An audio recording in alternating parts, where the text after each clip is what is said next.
Hello everybody, Cooper here and welcome back to another episode of the Mosswood Academy here on Cricket Captain 2023. Today we are doing a summary of the Betway SA T20 competition here in South Africa. As you can see that we finished top, another undefeated group stage portion, but did we get through the knockout phase comfortably? Comfortably, no. But we did get through and won as champions. We beat Pretoria Capitals in the final, which I was very happy with. So that's 3 on the trot now for Cape Town. Very happy with our performance considering the lack of firepower we had at our disposal at the starting point of the tournament. You can see that Flair, this is obviously for the Mosswood Academy now, but Daniels got injured at a certain point in time. Flair was playing in the Bangladesh T20 League.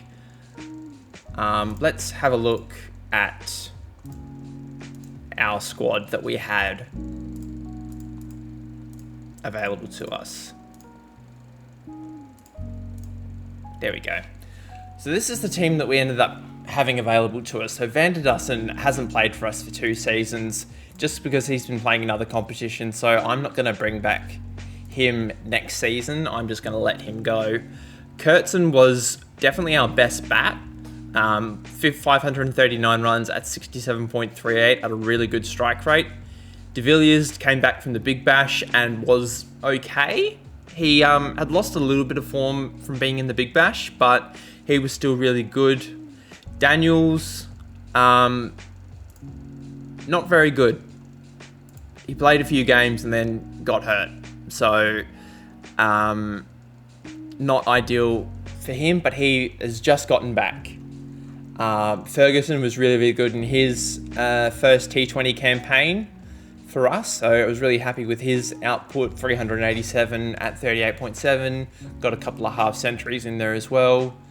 Murray started the tournament in a few games, but it wasn't fantastic. David Priya, again, one of our overseas players, and Steinberg, another one of our overseas players, all really struggled. So none of them really I want to bring back next season. Williams was really solid, 306 at 61.2.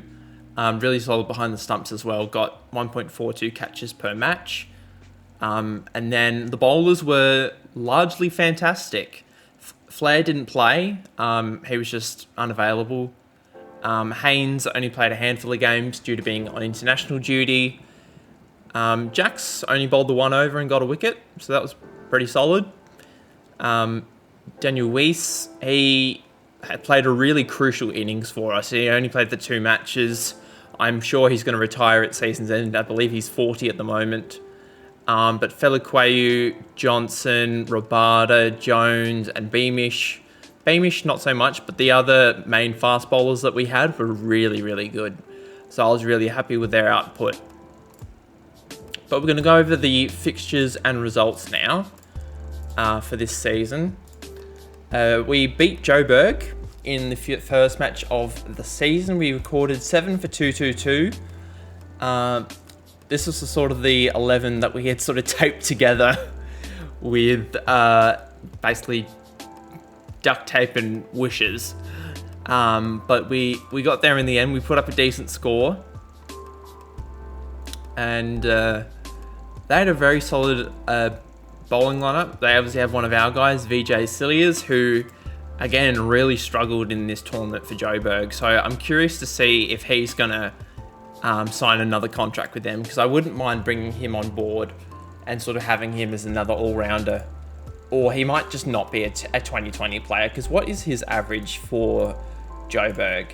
He averages 10 over 22 innings, and he's not very good with the ball. But when he plays for us, he's really good. So I don't fully understand what's happening with him. But he picked up a wicket. He picked up the wicket of Kurtzen, who got 29 of 22. And then we kept them to 177, didn't take all 10, which was a little bit disappointing. but this is our first choice bowling lineup, so we didn't do too bad of a job, I thought, for our first match of the season. We then played Joburg again and won by 52 runs. We were 6 for 34 at one point, and this was the key partnership I was talking about with Weiss and Williams. Paul Williams ended 99 not out. He just ran out of partners. Van Dyke, who I believe used to play for us, picked up 4 for 35. Celia's wasn't very good with the ball. But yeah, this was a terrible batting performance if you take out Williams and Weiss. No one else got into double digits for scoring.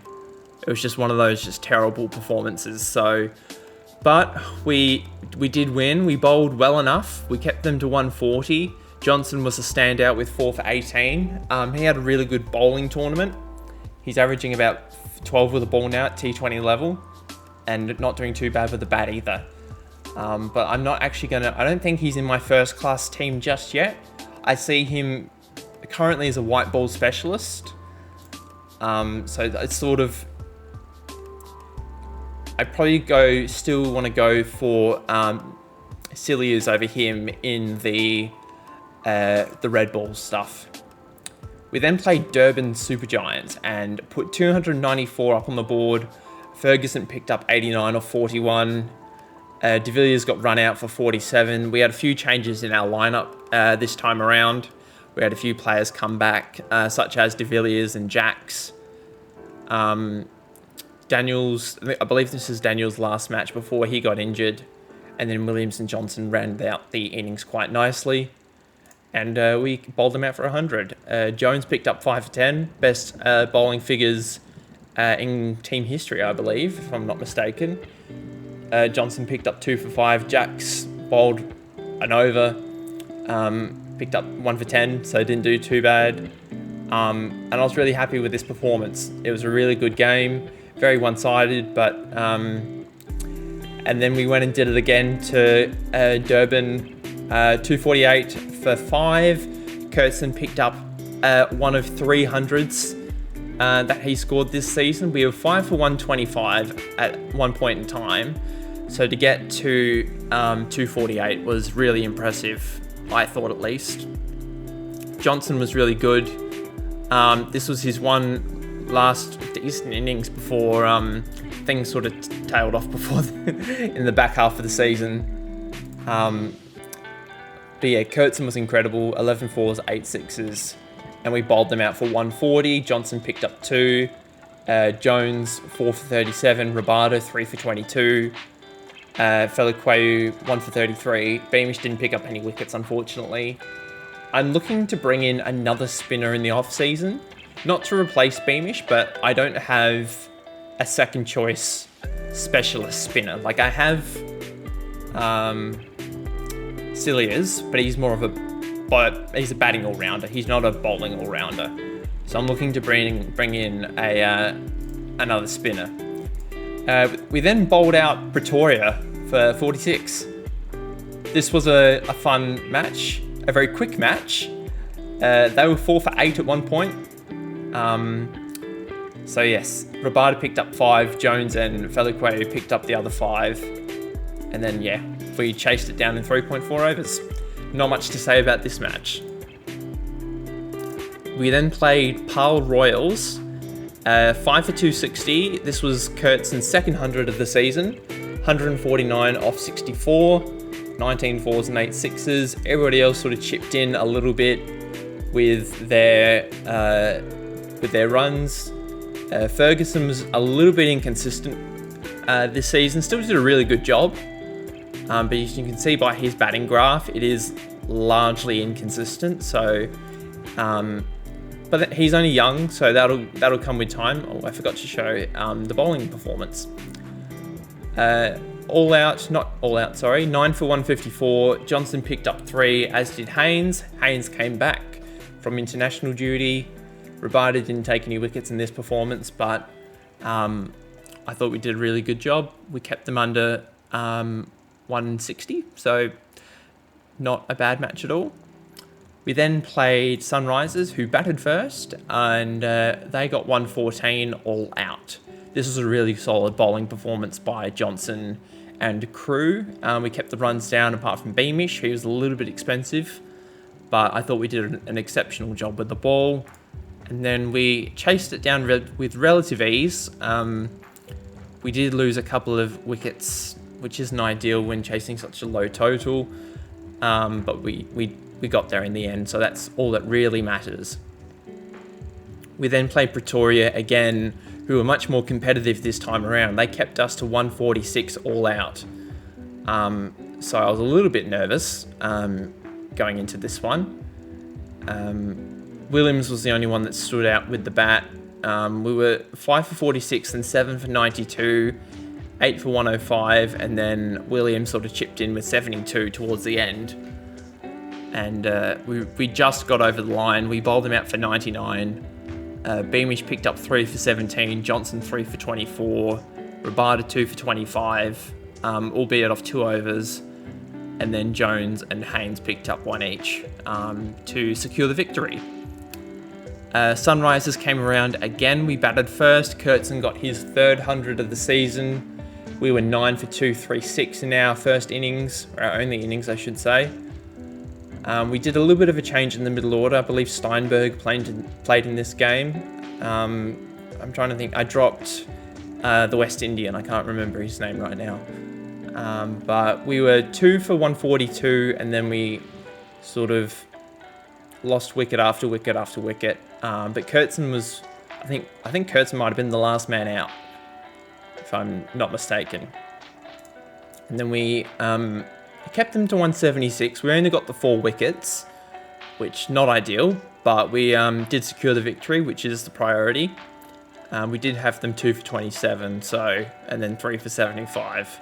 And then there was a big partnership between, I'm assuming it's Bavuma and Herman, and then Herman and Stubbs. Pal were the last match of the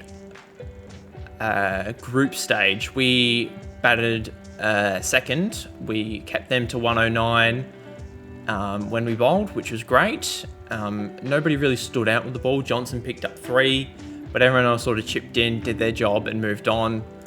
And then we chased it down fairly comfortably. Ferguson got out for 1 second ball. De Villiers got out for 39, and then Jacks and Kurtzen chased down the rest of the runs with pretty much an easy go around with it. And then in the semi-final, this was the most uncomfortable match. We were all out for 107. The pitch was an absolute minefield. I was really concerned. But we got through. We bowled them out for 89. Johnson picked up 3 for 8. This was not a match I want to relive. Williams, Neil Williams, who plays for us in the first class and one-day stuff, he got 35.